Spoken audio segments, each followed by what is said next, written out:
Sebastián Cabucera es el director de producto de la plataforma Puma. Bueno, es un honor también tenerlo, es representante ante el Convenio Marco de Naciones Unidas por el Cambio Climático, el reporte de inventario de gases de efecto invernadero. Así que bueno, le damos la bienvenida. Va a hablar con el sombrero de director de Puma. Así que Sebastián, es toda tuya la presentación. Bueno, gracias Manuel y bueno, gracias a la Facu por dar este espacio. Ya hace varios años que bueno, hemos hecho varios trabajos con la Facultad de Ciencias Agrarias y Forestales. Bueno, yo soy Sebastián Cabucera, como dijo Manuel, soy ingeniero industrial. Desde hace más o menos 20 años me dedico a lo que tiene que ver con emisiones de gases de efecto invernadero. Otro sombrero que tengo es que acompaño los procesos de presentación a la Fundación Marco de Naciones Unidas de los reportes que hace Argentina, que se llaman informes bienales ahora de transparencia, antes de la autorización y comunicaciones nacionales, y de la contribución nacional de las contribuciones nacionales determinadas. Sigo estirando mientras aparece la presentación, así ustedes. Así que bueno, un poco en mi historia profesional, yo tuve muchos años trabajando en la agroindustria, en la parte de control de gestión, y más o menos en el año 2004 empecé a trabajar en temas ambientales, de cuantificación y cómo vincular todo lo que pasa, digamos, en campo con indicadores, digamos, la huella de carbono o la eficiencia del uso del nitrógeno, digamos, no dejan de ser indicadores de lo que sucede a nivel campo. Y bueno, me tocó y me toca, digamos, desarrollar lo que son los productos de Puma, plataforma Puma, para dar respuesta a nivel de productores, pero también a nivel de empresas que están necesitando, digamos, ese tipo de cálculo y de análisis. Seguimos estirando. Ahí ya estamos tan como... No importa, puedo hablar, pero sigamos hablando. Entonces, un poco, bueno, ahora yo voy a explicar, son dos presentaciones, una que vamos a ver después, que es bueno, cómo abordamos el desafío de IGARIS o el desafío de la escalabilidad, y la primera presentación que vamos a ver ahora es un poco la idea de por qué necesitamos una herramienta para hacer monitoreo, reporte y verificación, ¿no? A nivel de campo. Básicamente los últimos años, los últimos 20 años, se dio un cambio de paradigma, ¿no? Antes uno, cuando quería vender un producto, producía ese producto, se le hacían los análisis de casos, los ensayos, y ese producto cualificaba o no para poder ser comercializado, no importando algún tipo de bien, y se le hacían ensayos plenamente físicos, químicos, bacteriológicos, de consistencia, lo que fuera. Y hace más o menos 20 años para ahora empezó un cambio de paradigma en el cual no solo importa el producto, sino también importa cómo lo hice. Y eso empieza a traer un gran desafío, que es conectar nuestros sistemas de información y de gestión a dar respuesta a eso, porque también, bueno, hablando un poco de lo que es el proyecto IGARIS o lo que son los proyectos en general de cuantificación de impactos ambientales, uno tiene que, importa cómo se hizo, ¿no? Si yo tengo un producto que vino, una tonelada de soja que vino de un área deforestada o de un área que no fue deforestada, sus características de ese producto específicas son similares, son iguales. No cambia, o sea, no cambia si se deforestó en el 2001, en el 2008, si no se deforestó, nunca hubo bosque, y el producto sigue siendo el mismo. Entonces, entender lo que pasa en el impacto ambiental tiene que ver con eso. Pero también tiene que ver con otra parte, que son los requisitos o los requerimientos que estamos teniendo cada vez más a nivel internacional. Bueno, yo voy a dar un poco la presentación, pero bueno, básicamente lo que tiene que ver con países centrales, como en el caso de la Unión Europea, empieza a trabajar en promover productos que sean más ambientalmente amigables, ¿no? Y eso lo hace utilizando políticas públicas, fundamentalmente con tres enfoques. ¿Llegamos? Ahí ya va, tengo que cambiar de... usando básicamente tres ejes de política pública. La primera es de criterios o requisitos mínimos, es decir, este producto, si se quiere vender en el espacio europeo o en determinado país. Bueno, como les decía entonces, esos tres ejes de política pública tienen que ver con... Bueno, Entonces, básicamente lo que tenemos son esos tres ejes, como les decía, es el primer eje de requisitos mínimos, en el cual si un producto no cumple con un criterio no puede ser comercializado. Después tenemos todo lo que tiene que ver con, esto creo que es puntero, sí, los incentivos fiscales, todo lo que tiene que ver con, por ejemplo, biocombustibles. Ahora vamos a pasar rápidamente porque estamos medio corto de tiempo, pero nadie consume biocombustible porque sea más barato. Se consume porque hay una obligación, y además en el caso de países como Estados Unidos o la comunidad, o los países de la Comunidad Económica Europea, está asociado a un beneficio impositivo. Y por último, el etiquetado. Y esto hace que cuando nosotros queremos dar respuesta a estos mercados, desde los productos que producimos, vamos a tener que empezar a tener en cuenta estos aspectos ambientales. Y cómo producimos eso, ¿no? Algunos ejemplos, como les decía, el ejemplo de biocombustible de la Unión Europea, la Directiva Europea de Biocombustibles se inició ya hace más o menos como 20 años, 15 años, 17 años. Y básicamente lo que propone es que la Unión Europea se obligue a sí mismo a consumir un porcentaje de energías renovables de todos los tipos, sólidas, líquidas y gaseosas. Y esta directiva lo que establece de alguna manera es primero la obligación de determinados agentes a consumir ese tipo de combustible, ese biocombustible, y por otro lado les da un beneficio impositivo por el consumo de ellos. Entonces, cuando nosotros certificamos biocombustibles, básicamente soja EPA, a veces lo van a encontrar, o para la Unión Europea, ese certificado es un certificado de exención impositiva. En el caso de EPA, por ejemplo, lo otorga un estudio contable de Estados Unidos, para que tengan idea, porque después hay que descontarlo del sistema de impuestos. Y eso lo que hace es que quien consume le obliga a quien le provee, a la industria, a entregar un determinado producto con determinada calidad, y a su vez esos requisitos mínimos son extensivos a toda la cadena, es decir, a la producción agropecuaria. Y lo más interesante de este tipo de leyes es que no importa dónde haya sido producida esa materia prima, no importa en qué país, no importa qué reglamentación tenga, la reglamentación establece que si yo quiero vender biocombustible en ese mercado tengo que cumplir con los criterios que están establecidos en esa directiva europea, que la UE Red. En el artículo 29 dice: no me importa dónde están producidos, para todo el mundo igual. Y ahí es donde entran los requisitos que tienen que ver con libre deforestación, cálculo de huella de carbono, etcétera, etcétera. Cada nicho, cada mercado tiene su propio. La otra gran eje de criterios mínimos tiene que ver con la deforestación. La Unión Europea sancionó una directiva hace un par de años que se extendió en su aplicación, que tiene que ver con que productos que hayan sido deforestados, que provengan de áreas que hayan sido deforestadas con posterioridad al 31 de diciembre del 2020, no pueden entrar. ¿Todos los productos? No. Productos de las cadenas que son más importantes. ¿Por qué? Porque lo que identificó la Unión Europea, que era el responsable de alrededor del 16% de la deforestación mundial. Entonces dice: bueno, nosotros no queremos consumir productos que provengan de esas áreas. Ahora se extendió, a partir del 1 de enero del 2026 entra en vigencia esto. A Argentina le toca fundamentalmente por soja, carne, soja, cadena de la soja, carne, derivado de la cadena de la carne, madera, eso no somos principalmente exportadores, después cacao, palma y esos productos. Y el otro, que es súper interesante también como caso, es lo que se llama mecanismo de ajuste en frontera. ¿Qué es lo que pasó en los últimos años?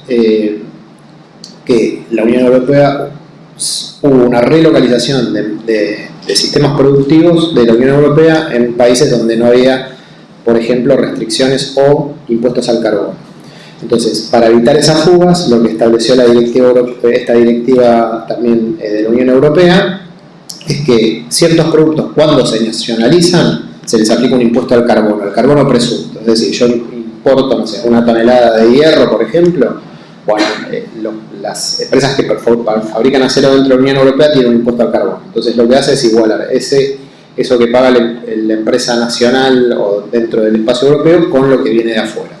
¿Cómo se ejecuta? Cuando se nacionaliza el producto dentro de la aduana, cuando se cobran los impuestos de nacionalización, se le aplica ese impuesto que se llama CBAM, o ajuste de carbono en frontera.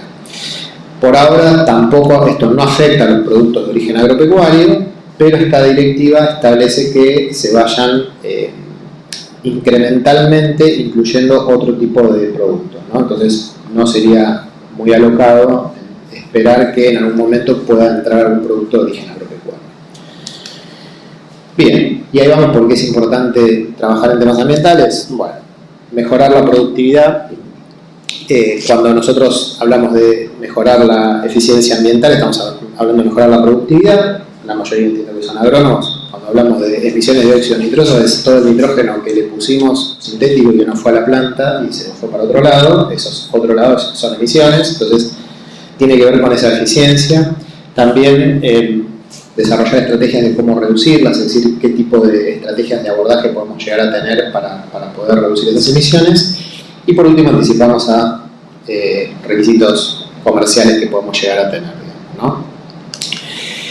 En ese contexto surge Puma, que es una plataforma de monitoreo, reporte y verificación, que lo que trata es dar respuesta a las distintas problemáticas que están asociadas en la cadena de valor agroproductiva, ¿no? Nosotros estamos yendo hasta la tranquera, digamos, todo lo que pasa a nivel de lote.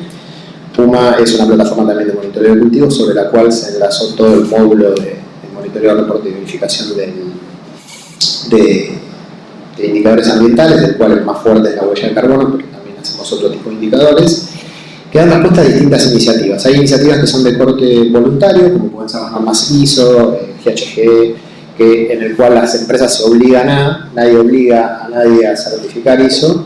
Después tenemos las de corte también voluntario, pero que son de reporte internacional, que tiene que ver, por ejemplo, con el GRI o el Global Compact. El GRI es el Global Reporting Initiative, es una iniciativa que ayuda a hacer reportes de sostenibilidad. Si ustedes agarran los reportes de sostenibilidad de las principales industrias, están basadas en GRI. y UN Compact también es una iniciativa de Naciones Unidas, de donde las empresas reportan.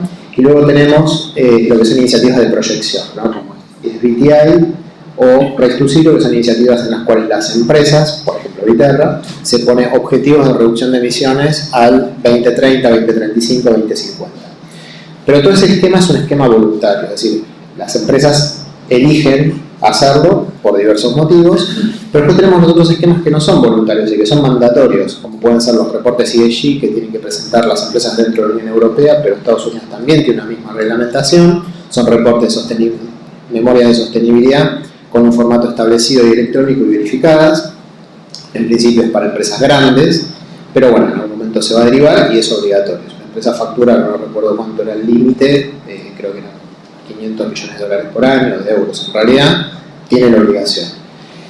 Y por otro lado, lo que vimos un poquito antes, si yo quiero vender un biocombustible a la Unión Europea en el marco de la Directiva Europea de Biocombustibles, es mandatorio que tengo que cumplir o cubrir con ese estándar. Entonces aparecen distintas iniciativas y distintas formas. A partir de eso es que Puma, digamos, nace y se desarrolla como una plataforma de monitoreo, reporte y verificación que da respuesta a todas estas cosas. Hoy IGARIS es un programa en el cual Viterra se obligó en SBTI a buscar las reducciones y que tienen todo su propio financiamiento, su propia necesidad, digamos, porque se autoimpuso, pero después hay otros clientes que no, que quieren vender en determinados mercados que se los piden. Entonces la idea es que nosotros podamos dar respuesta a lo que necesitan. El ecosistema Puma empieza con la adquisición de datos, como comentaba recién Jaime, también lo comentaba Tomás. Nada se puede hacer si no está el lote, el polígono es perfectamente definido. ¿Por qué? Porque de ahí parte, ya sea los análisis socioambientales, ya sea en muchos casos las definiciones climáticas y todo, y parte de ahí. Puma lo que plantea en este punto es que tenemos distintos puntos de entrada, que lo vamos a ver en la segunda presentación, que es sobre IGARIS en particular, donde podemos interactuar con distintos sistemas. Tenemos una app mobile que está enlazada con la plataforma de monitoreo, tenemos la posibilidad de ingresar datos mediante planillas estandarizadas, mediante carga manual y mediante APIs estructuradas, que es lo que hace Bayer, por ejemplo, en el programa IGARIS. O sea, el intercambio de información se da vía APIs. Las APIs son cosas que no vemos, pero que están ahí, que se conectan, por ahí para comentarlo. El caso más emblemático de las APIs es cuando ustedes van a pagar algo y pagan con Mercado Pago, pero no es la página de Mercado Pago, sino es otra página. Bueno, atrás hay una API, que es la de Mercado Pago, que se conecta con la API que está haciendo la gestión transaccional. De esa misma manera, o muy simplificadamente, y si te escuchan el sitio web de la empresa, me va a decir que está diciendo cualquier cosa, pero bueno, más o menos las APIs funcionan así. Que permite que dialoguen en forma independiente dos sistemas con seguridad y todo eso. Entonces, lo que planteamos en primera instancia es una parte de adquisición de datos que tiene que ver que sea flexible.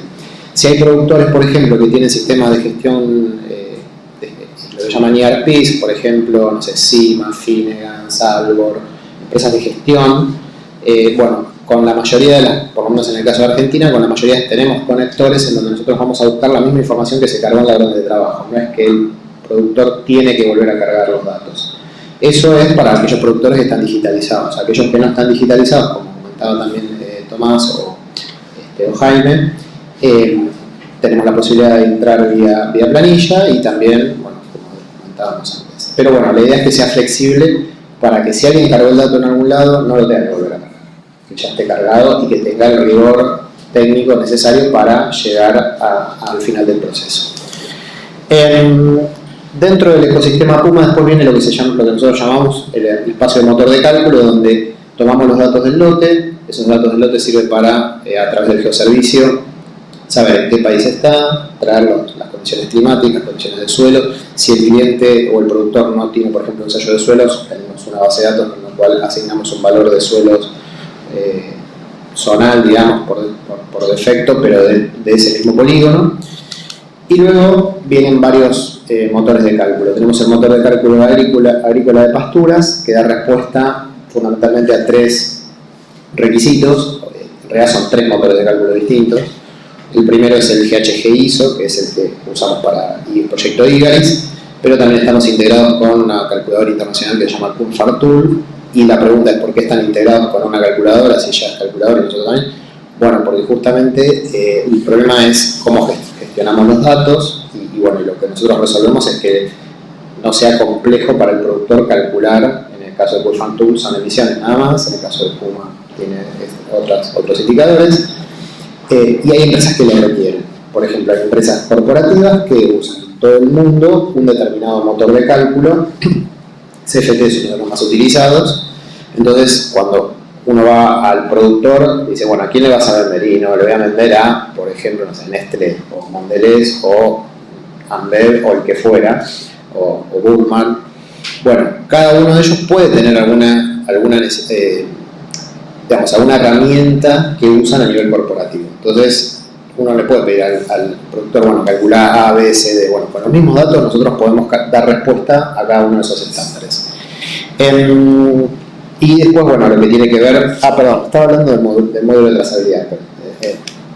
Hablé del módulo de agricultura pasturas. El módulo de trazabilidad da respuesta también a 3 estándares. Es un módulo que parte también nuevamente del mismo lote y todo, y da respuesta a lo que tiene que ver con el IUDR, que es lo que les comentaba: a partir del 31 de diciembre del 2020 no se puede deforestar, entre otras cosas, porque tiene que ver con ordenamiento territorial, que no estemos produciendo en zonas de alto valor de biodiversidad, y OTBN es ordenamiento territorial del bosque nativo, que son las leyes de ordenamiento territorial que tiene Argentina en el marco de la ley. También lo que tiene que ver con 2BS, que es la directiva para biocombustibles, que tiene otra fecha de corte, y que es 1 de enero del 2008, y SOJA-EPA, que tiene otra fecha de corte, que es 19 de diciembre del 2007. Entonces, ¿pero qué pasa? Nosotros lo que resolvemos es que con el mismo polígono podemos hacer los 3 análisis al mismo tiempo. Después Puma se completa con un módulo de simulación de agricultura regenerativa, que ahora lo voy a mostrar, pero es un módulo en el cual uno puede proyectar qué va a suceder. Es algo que usó, por ejemplo, el programa ProCarbono, que está terminando ahora la primera etapa. Usaron originalmente esta herramienta para cuantificar, que tiene unos modelos de predicción de carbono. Y por último, lo que tiene que ver con el modelo de emisiones de ganadería de carne y de leche, donde ahí también tenemos la integración con CFT solo para leche, porque CFT no tiene para carne, y también tenemos el módulo GHG. Solo para repasar, esto es lo que les acabo de comentar. Este es el módulo de trazabilidad. El módulo de cálculo de indicadores ambientales, que es lo que llamamos módulo Puma, agricultura, ganadería. tiene que ver con fundamentalmente tomar el dato del sistema de gestión y multiplicarlo por un factor de emisión, que es la base que tenemos de cálculo de cualquier indicador, pero teniendo la condición local en cuenta, ¿no? Si es un clima seco, húmedo, tipo de suelo, pH, bueno, todo ese tipo de datos, y con eso se calcula, y cumpliendo con los criterios que nos permiten, que voy a hablar ahora un segundito más, que es que estar verificado. Nosotros tenemos que cumplir que sea transparente, ser verificable, trazable, comparable, etcétera, etcétera. No los voy a aburrir con esto, estas son todas las fuentes de emisiones que incluimos dentro del modelo de agricultura y de pasturas, que básicamente tiene residuo de cosecha, quema de combustibles, fertilización, que tiene que ver con nitrógeno o también con liberación de dióxido de carbono por uso de urea, la producción de los insumos, la producción de la energía, la producción de los fertilizantes y la producción de semilla. Y suelos. Y suelos que tenemos los dos modelos de dinámica de carbono en suelo, en el cual a partir del carbono inicial uno puede determinar el carbono que tiene al final de esa rotación. Se pueden incluir dobles cultivos, es decir, que bueno, es una de las principales, digamos, aportes de carbono. Para otro lado, después, respecto a ganadería, tenemos todo lo que tiene que ver con fermentación entérica, gestión de estiércol, manejo o no manejo, dejar a campo, y la producción de combustibles utilizados y la producción de alimentos, en el caso que no sean producidos en forma por el mismo establecimiento donde se calculan con el módulo agrícola, y la producción de la energía también. Bueno, respecto a lo que es trazabilidad y certificación, el motor de cálculo Puma GHG ISO está certificado por Control Union. Lo que hicimos fue pasar por un proceso de verificación donde se revisaron todas las bases de datos, toda la información que utilizábamos, cómo funciona el modelo de, digamos, el geoservicio, que es lo que determina los datos climáticos, por ejemplo, porque hay modelos que dependen de la temperatura, dependen del clima, básicamente del exceso de déficit de humedad. Y bueno, y además SAI, que es una iniciativa de origen británica, también nos incluyó en su handbook como herramienta para poder certificar SAI, que es otro tipo de certificación.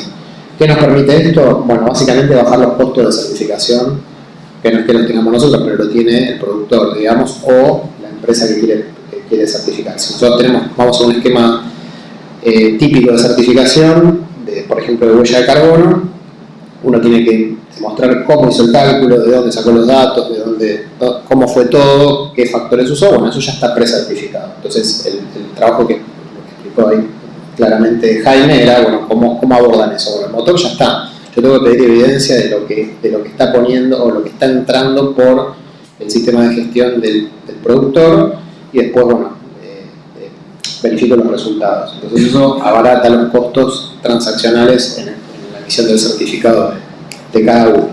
Pero bueno, ese motor, fue todo un trabajo que vinimos.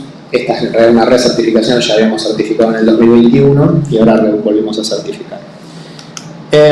Bueno, esto para que tengan idea más o menos cómo funciona el simulador de agricultura regenerativa. Sobre un lote uno puede establecer distintos escenarios.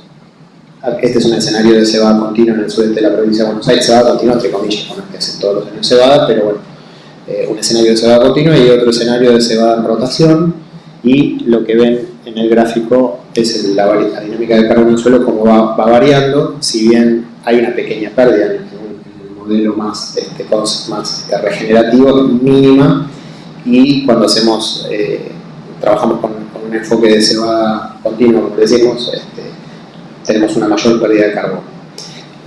Y lo que ven en este gráfico es cuánta materia seca me falta. O sea, el balance de carbono se da fundamentalmente por ingresos y salidas de materia seca, de carbono en realidad, y eso está muy relacionado con los rastrojos y con el tipo de cultivo que estamos haciendo en rotación o una vez por año.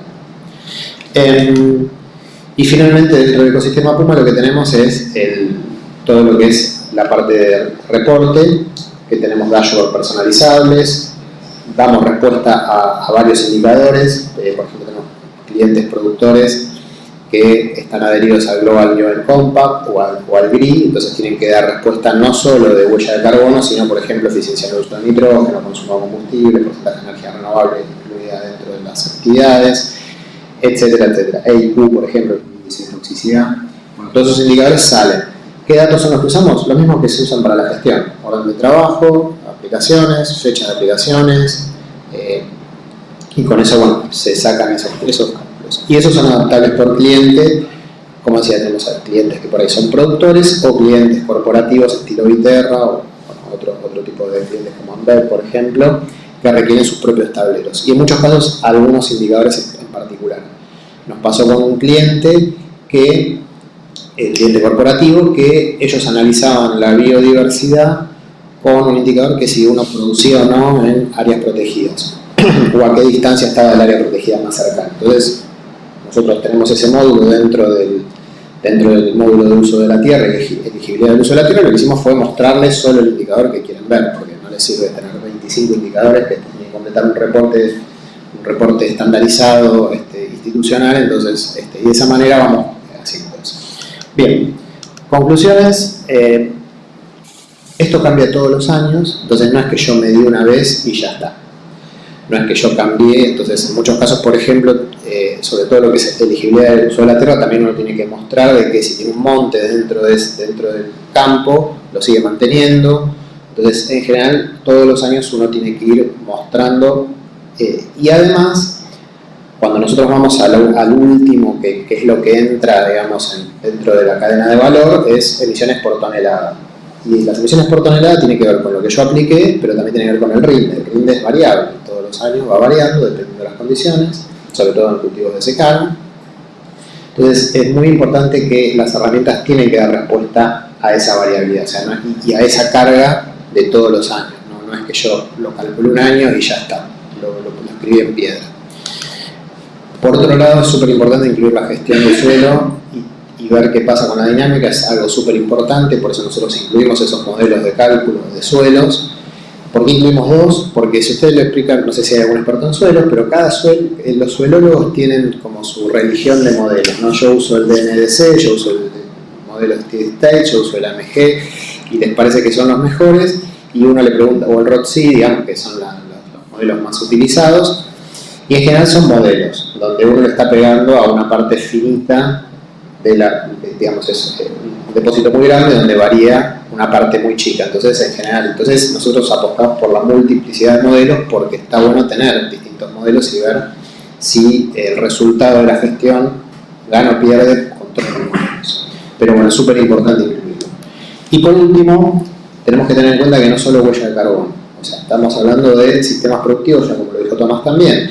No solo es medir carbono, es medir una serie de indicadores que en muchos casos, como decía, son socioambientales, en muchos casos ambientales y también de gobernanza, ¿no? Es ESG que vimos antes, es digamos, ambiental, social y de gobernanza, ¿no? Cómo tomamos las decisiones y qué tipo de cosas tenemos en cuenta desde la producción para dar respuesta a eso.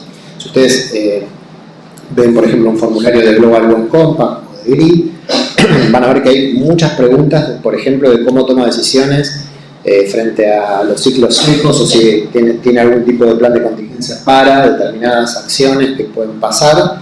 Bueno, eso es parte también de lo que uno busca captar con estos sistemas. Bueno, listo. Eso es lo que tengo para decirles. No sé si querés hacer alguna duda. Bueno, no sé si tenemos muy buena la presentación, gracias. ¿Alguna pregunta acá de los presentes? No tenemos abierto las preguntas por streaming. Si no, yo tengo alguna también para hacer. Bueno. ¿Alguien quiere preguntar algo? Lo dejamos en tu mano. No, por ahí está muy bueno lo que mostrás y si podés comentar si existe alguna experiencia de cómo esto por ahí nos permitió, no sé, salir a competir, benchmarkear con otros países y si ha visto algún potencial para que... Sí, yo creo que el potencial más grande es calcular con datos propios. Digo, eso fue un poco lo que comentó también Tomás y que fue un poco lo que motivó, yo ahora lo retomo en la próxima presentación, que es un poco por qué ¿Por qué queremos calcular a nivel local? Bueno, hay una parte que es espacialmente explícita y sitio específica. O sea, hay una parte que es, bueno, deforestación, esto, lo otro, y uno ya no es un estoy mejor que otro, es si no lo tengo, no puedo competir. O sea, directamente. Y hay otra parte que sí tiene que ver, con esto de que cuando uno usa valores por defecto es un mega estudio a nivel internacional que por ahí no tiene en cuenta la situación de, perdón que me extiendo un poquito, pero les cuento una experiencia que pasó, de la cual me tocó participar hace varios años. No fue específicamente con Puma, pero fue una experiencia de cálculo. Cuando sale la Unión Europea con su directiva de biocombustibles, plantea que los biocombustibles tenían que emitir menos de determinada cantidad respecto al combustible de petróleo que estaban reemplazando o al combustible fósil que estaban reemplazando. Y para eso planteaba de que, bueno, todos los productores tenían que calcular sus emisiones aguas arriba, digamos, si nosotros tenemos una cadena de valor de biocombustible de soja, tengo el productor, va al acopio, del acopio a la planta de crashing, de la planta de crashing sale biodiesel en un barco a la Unión Europea. ¿Qué pasó? Bueno, ahí se juntó toda la cadena de valor, o sea, Carbio, que es la Cámara Argentina de Biocombustibles, y le encargó un estudio del cual me tocó participar, digamos, como experto en emisiones, en el cual lo que hicimos fue calcular las emisiones, un estudio que hicimos junto con el equipo de INTA, dirigido por Jorge Gilbert, en donde se hizo todo un estudio en el cual se determinaron los factores de emisión para la producción de soja de cada provincia. ¿Cuál era el problema? Que si yo no calculaba las emisiones en cada punto, quedaba fuera del circuito. ¿Por qué? Porque me aplicaban el valor por defecto, ese valor por defecto de la producción de soja era muy alto, y ese valor por defecto muy alto me dejaba fuera de ese mercado. Entonces ahí el sector privado fundamentalmente, digamos a través de Carbio, encargó este estudio, y también lo menciono porque me parece que es una excelente, fue como un excelente ejemplo de la asociación público-privada, ¿no? INTA, Carbio financiando, y después el agregado comercial en Bruselas presentó ese estudio en la Unión Europea. Tardó 2 años, pero salió, y hoy la mayoría de los crashers que exportan biocombustibles en la Unión Europea no le piden al productor que calcule uno a uno, sino toman ese valor por defecto para eso. Entonces, ¿cuál es la fortaleza? Esa, decir, bueno, mostrar un poco también lo que mostraba Tomás, me dice, si me aplican el valor por defecto y encima me dicen que incluye deforestación, y la verdad que no está bueno, porque la soja, digamos, que el 80, por decir un número más o menos, 80-85% proviene de zonas que no tuvieron bosque. Entonces uno castiga por ahí ese 15-20% de zonas que se deforestaron con posterioridad por ahí al 2008, 2007, que son las fechas de corte, y el otro por 85 queda manchado. Yo creo que ese es como el más ejemplo. Después, sí vemos oportunidades, nosotros trabajamos también con esquemas parecidos asociados a productores de insumos, entonces tenemos un programa con IARA en el cual se bonifica al cliente por hacerlo, o con Banco Galicia también, con NERA, el año pasado fue con ganadería, donde se le bonifican las tasas. Entonces me parece que empieza a haber una tirar de esa situación. Y después también ofrecer para aquellos productores que por ahí no están tan familiarizados con la digitalización, herramientas para poder entender la producción desde otro lugar. En definitiva, los datos para calcular huella son los mismos que para hacer gestión económica, con lo cual, si uno eficientiza uno, eficientiza al otro. Bueno, si no hay más preguntas, hacemos un breve descanso, creo que tenemos un café afuera. Breve break. Breve, sí, porque estamos retrasados. Pero bueno, Sebastián, gracias.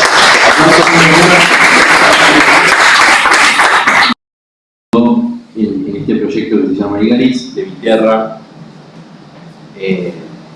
principalmente lo que ha llegado, corregime Seba, a las 1 millón de hectáreas el año pasado, pero viene de 500.000 del anterior.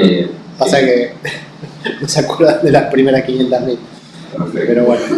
Bueno, lo dejo todo en tus manos y después estamos abiertos para unas preguntas al final. Bueno, ¿cuál fue el objetivo o sea, en realidad, Puma trabaja con Viterra ya hace 3 años más o menos. Esta es nuestra tercera campaña, la que está la 24-25, digamos, la cosecha ahora de los últimos cultivo de verano. Y bueno, ¿cuál es el objetivo? Bueno, el objetivo, digamos, que tienen este tipo de proyectos, en el caso de Igaris es particularmente de Viterra, pero en general, cuando uno encara un proyecto de magnitud, tiene que ver con poder estimar el impacto ambiental o todo lo que tiene que ver con la cadena ambiental. ¿No? Es decir, yo tengo un abastecimiento de materia prima, bueno, quiero ver qué impacto genera. ¿Para qué? Bueno, en primera instancia, para poder representar adecuadamente los sistemas productivos, ¿no? Recién discutimos al final de la otra presentación, bueno, si yo uso un valor por defecto internacional, y como levantó también Tomás cuando dio la charla del carbono, que si yo tengo un valor internacional seguramente me esté castigando. ¿Por qué? Porque la incertidumbre se castiga, siempre. Si ustedes tienen un valor que no conocen y tienen que usar un valor determinado, y más en un proceso de certificación, siempre tiene que ser el valor más conservador, ¿no? El valor que más castigue, digamos, eso. Por otro lado, el objetivo es garantizar esa trazabilidad de la cadena. Entonces tenemos que tener herramientas, como les comentaba recién, que permitan garantizar esa trazabilidad. ¿Cómo la garantizamos? Bueno, en el caso de Puma, linkeando todo al polígono. Es decir, no se puede calcular nada, sino entra un polígono. Y por último, evaluar potenciales medidas de mitigación. ¿Qué quiere decir esto? Que realmente los cálculos no terminan con el cálculo per se, ¿no? Yo siempre digo, ¿no? Calcular tiene un costo asociado, el costo de que alguien cargue el dato, que alguien lo calcule, que alguien lo revise, o sea, hay un costo por ahí asociado. Entonces uno tiene que tener en claro para qué. Si es para cumplir con un requisito comercial, si es para alguna mejora, lo que fuera. Si yo voy a querer mejorar, bueno, justamente tengo que identificar el dónde. ¿Cómo lo identifico? Bueno, estimando impactos y viendo cómo poder reducir esos impactos. Dentro de lo que era el módulo agrícola, ese choclo que va a quedar en la presentación, todo lo que son emisiones de alcance 1, si nosotros nos paramos como productor, soy un productor agropecuario que tengo una región, una zona, un pedazo de tierra, digamos, para decirlo mal y pronto, donde se producen determinadas actividades de causa antropogénica, es decir, que el hombre específicamente modifica, ¿no? Entre ellas es todo lo que tiene que ver con qué cultivo planto, si dejo o no dejo rastrojo, si lo quemo, si, qué es lo que sucede con lo que son los residuos de cosecha. El residuo de cosecha tiene una fuente de emisión asociada, que es nitrógeno, que está asociado al rastrojo, que cuando se degrada el rastrojo vuelve a la atmósfera como óxido nitroso, una pequeña parte. Después tenemos todo lo que tiene que ver con la aplicación de fertilizantes sintéticos y orgánicos. Si yo hago, por ejemplo, aplico algún riego con algún efluente líquido de tambo, por ejemplo, también se contabiliza, aunque sean orgánicos, tienen ciertas diferencias, pero se contabilizan. Y, por ejemplo, el uso de urea, que también tiene un componente. La urea se produce prácticamente en todo el mundo a partir de gas natural. Entonces, ese gas natural, el carbono queda contenido en la urea. Cuando yo utilizo la urea, ese carbono se libera. Es un carbono que viene de origen biogénico, ¿no? Yo no me puse muy específico en el cálculo de emisiones de gases de efecto invernadero, pero cuando nosotros tenemos un combustible fósil, tenemos un carbono que está debajo de la tierra, lo pongo arriba, lo quemo y lo mando a la atmósfera. Y eso es lo que uno trata de evitar. Entonces tenemos el fertilización y después tenemos lo que es quema de combustible, que puede ser más o menos combustible biológico, biocombustibles, 100% biodiesel, lo que fuera. Bueno, eso también se calcula. Todo eso sucede en el campo y es lo que se llama alcance visto del productor.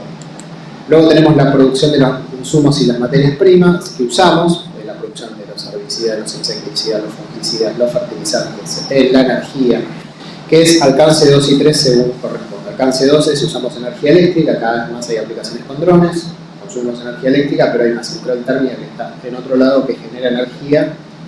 Eso se contabiliza como alcance 2 y el alcance 3 es la compra de todos los insumos.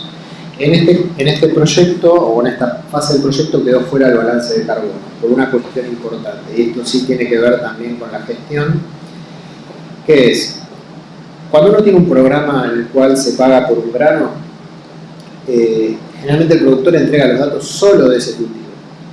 Entonces, yo entro en un programa X, en el cual vendo soja, y generalmente quien captura los datos y todo, le va a entregar solo los datos de soja. el polígono, todo, pero los datos de aplicación. Cuando nosotros queremos evaluar carbono en suelo, importan todos los cultivos que yo usé. Entonces, si yo hice una rotación de cebada a soja de segunda, necesito los datos de la soja de segunda y de la cebada para poder evaluar bien la dinámica de carbono en suelo. Entonces, un primer desafío es que, más allá del programa, digamos que se pueda calcular todo lo que tiene que ver con suelos. En el caso del programa Igaris, era soja y girasol, soja en un par de puertos y girasol también en un par de puertos.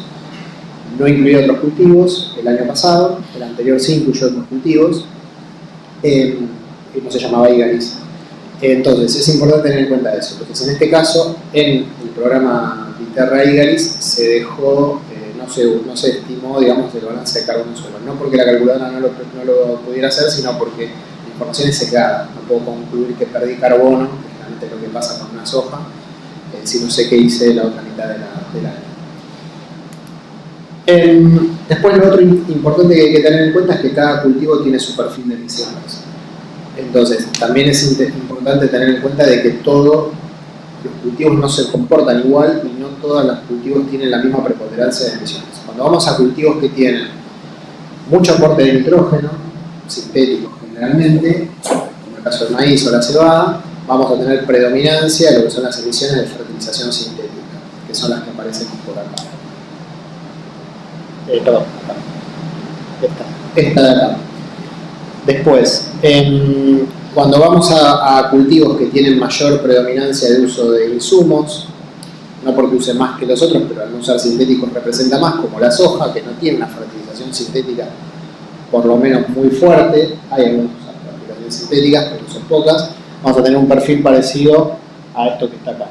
En la producción de insumos van a aparecer un montón de insumos representativos sobre la proporción total. Entonces los abordajes van cambiando según el tipo de cultivo y van cambiando según la zona.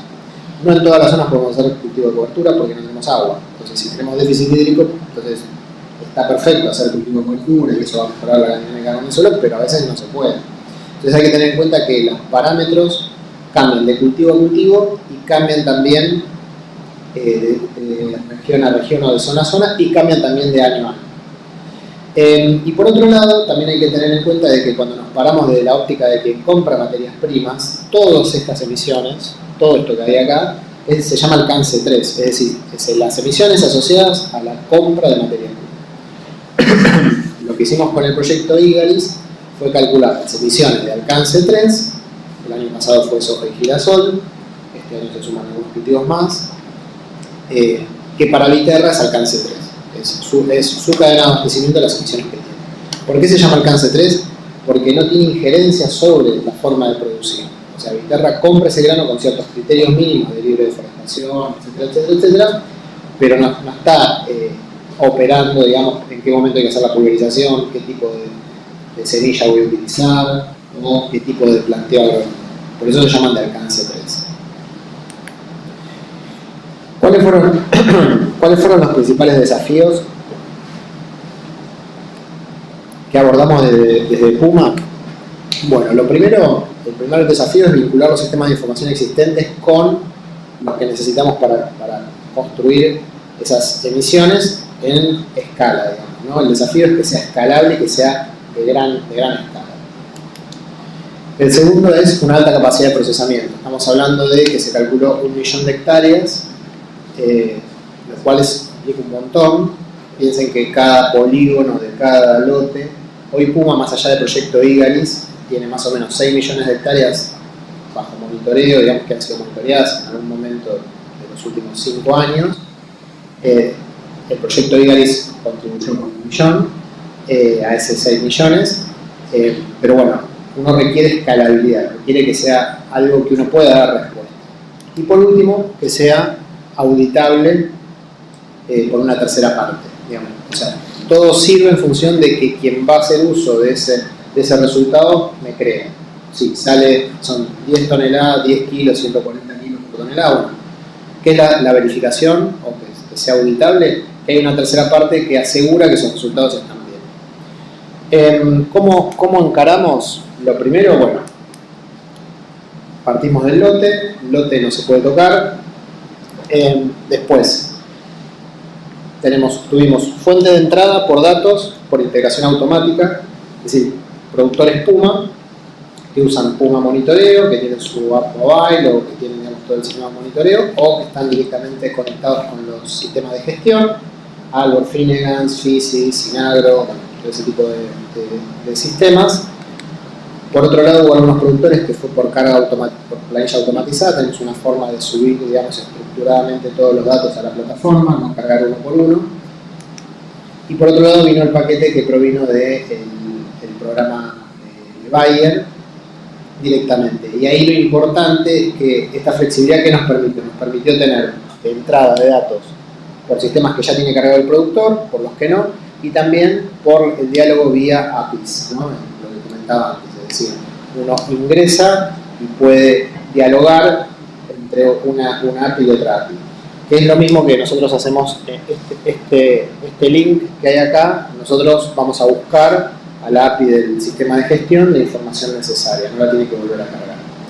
Y por último, todo el proceso estaba auditado por Control Union. O sea, Control Union podía bajar las planillas con los resultados, lo que mostró hoy Jaime, que decía, bueno, había una columnita que decía Model ID 200, no sé cuánto, bueno, es el Model ID que sale del cálculo de Puma, y es un Model ID que vincula desde el lote hasta los datos de entrada hasta los resultados, ya sea que ingresen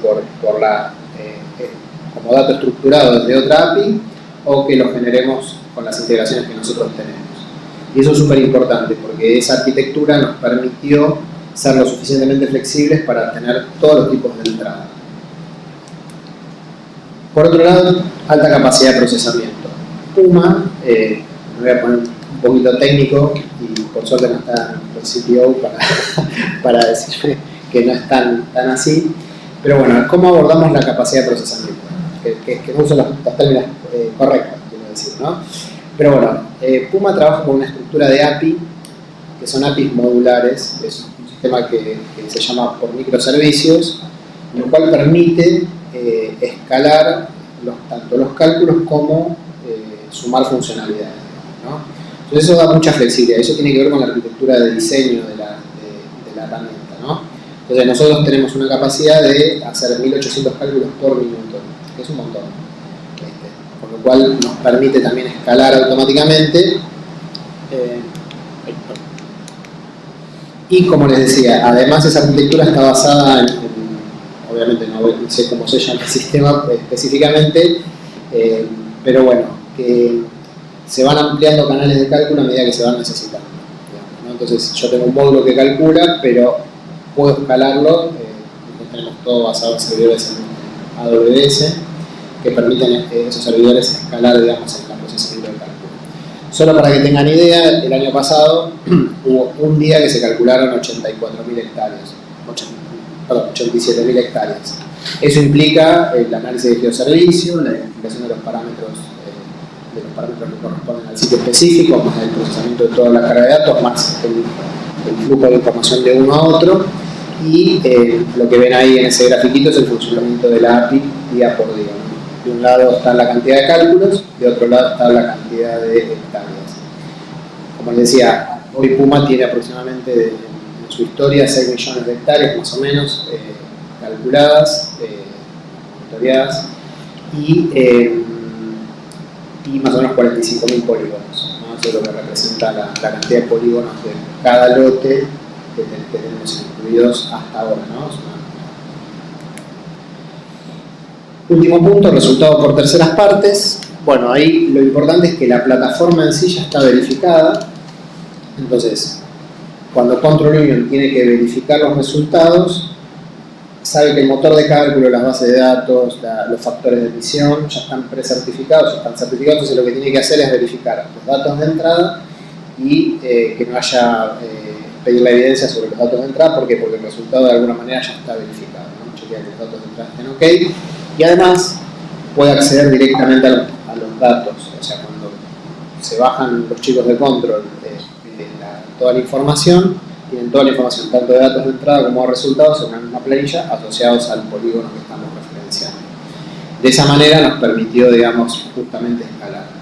Para que tengan una idea, el programa con Viterra nosotros empezamos en el año 22-23, ahí calculamos 500.000 hectáreas. Después, el año pasado, ahí empieza el programa Igaris como tal, con el nombre Igaris, se calcularon 1 millón de hectáreas, y este año, como decían tanto Tomás como Jaime, la idea es verificar 2 millones de hectáreas y sumar algunos cultivos más allá de la zona. Bien. Ay, perdón, bueno, esta era la última charla para explicar un poco cómo había sido la arquitectura y bueno, había todas las consultas que tenía.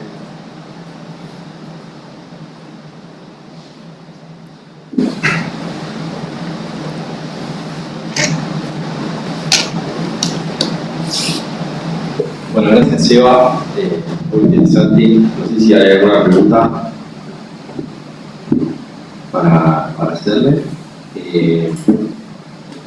Por ahí un poco ver dónde Viterra encuentra el incentivo, ¿no?, para llevar adelante todo esto. Si se ha comentado con ustedes, o es algo que ellos quieren tomar una iniciativa, o es algo que el mercado ya está exigiendo como. Yo creo que, digamos, no puedo hablar por Viterra porque no formo parte, digamos, de Viterra, pero bueno, yo puedo elucubrar el porqué, digamos, me parece a mí, en mi opinión, todas las empresas están trabajando en esto. Yo creo que en principio hay que garantizar el mínimo impacto ambiental en las cadenas de valor, digamos, ¿no?, de todos los productos. Y eso sin datos no se puede hacer. Entonces, ahí es donde me parece que empiezan a trabajar en la cadena. ¿Por qué? Porque yo puedo comprar, no sé, 1000 toneladas de soja en determinada zona y aplicarle un valor X, pero bueno, va a ser un valor estimado. Y además está la segunda parte, ¿no?